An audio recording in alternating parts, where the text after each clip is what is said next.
제가 지난 시간에 플랜 A, B 그리고 플랜 제로와 1에 대한 개념을 조금 제 나름대로 설명을 드렸습니다. 플랜 B와 플랜 1, 제로가 아닌 1 이 두 개가 좀 많이 혼동이 될 거라 생각하는데, 플랜 B는 우선은 내가 승무원을 포기하고도 할 수 있는, 평생을 두고 할 수 있는 바로 그런 일이면 사실 직업의 귀천 종류 상관없이 모두 가능합니다. 그런데 여러분, 플랜 1이 된다면 어떤 의미인가? 내가 플랜 A를 위해서 분명히 투자하고 노력하는 거죠. 경험과 경력을 살려서 결국 승무원이 되는데 플러스 알파가 되기 위한. 자, 그렇다면 여러분들, 경험과 경력이 부족한 사람들은 아무런 도움이 되지 않는 플랜 제로보다는 플랜 1로 가는 게 좋겠죠. 그래서 그 어떤 플랜 1을 여러분들이 선택해야 되는지 그 부분에 대해서 제가 말씀드리겠습니다. 구독과 좋아요도 부탁해.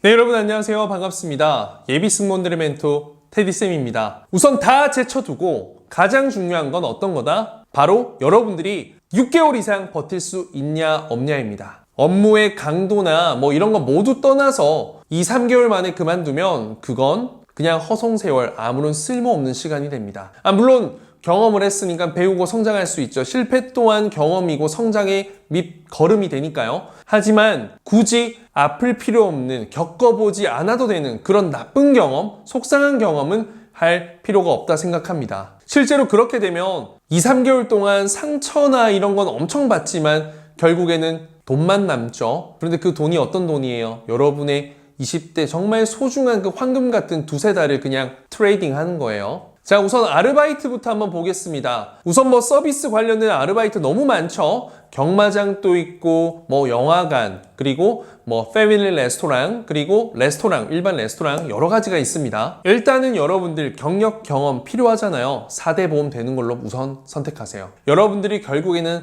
땡땡항공에 지원할 때, 아르바이트 경력사항 적을 때 결국 4대 보험이 돼서 여러분들 증빙을 할 수 있어야 되거든요. 그런 혜택을 당연한 권리인데 그거 받을 수 있는 곳으로 가세요.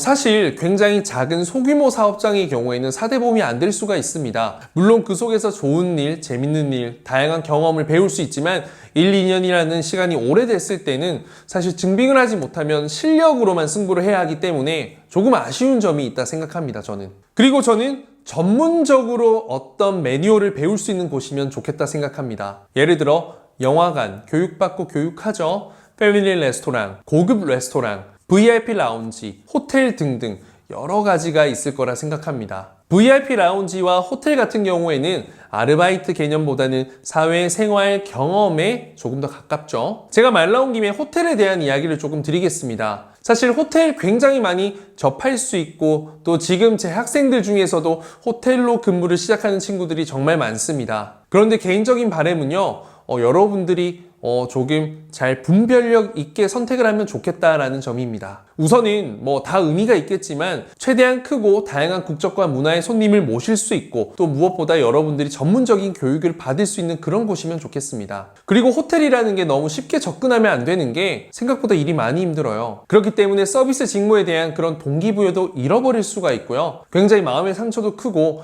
서비스직 자체가 싫어진다라는 그런 좀 안타까운 오해가 생길 수도 있습니다. 물론 일반적인 그냥 아르바이트보다는 확실하게 힘이 있습니다. 4대 보험 당연하고요. 전문적인 교육 받잖아요. 말씀드린 거. 그런데 무조건적으로 지금 뭐라도 해야겠다라는 마음에 급하게 들어갔을 때, 여러분들이 이러한 부분에 준비가 되지 않았을 때는 굉장히 힘들 수가 있다는 거예요. 그래서 몇 개월 못 버티고 나오는 사람이 많고, 실제로 제 학생들 답변 만들어줄 때도 호텔 실습을 못 버텨서 나가는 친구들이 정말 많은데 내가 마지막으로 남았던 유일한 동기 중 한 명이다. 이런 거 많잖아요, 여러분들. 그래서 저는 나이가 조금 많은 지원자보다는 25살 미만, 6살 미만의 좀 어린 지원자들이라면 다른 아르바이트 경험할 바에는 경험해보길 추천한다.